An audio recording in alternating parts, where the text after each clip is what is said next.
kaperte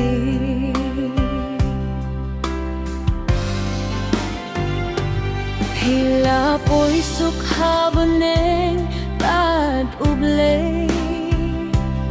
Minta pila kendubat ikurim jong pi Kajing iye jong pi kane Junombat ublay Lat pila kinduya kip me kipa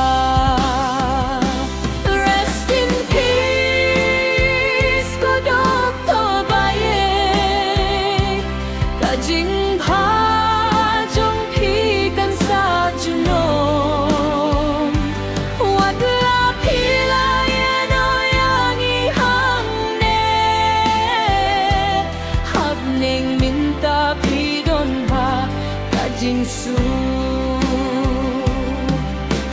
ba pila kinduhya ikurim jong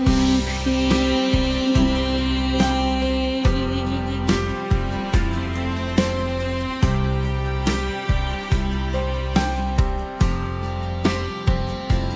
ngingit ba habaneng pila poisu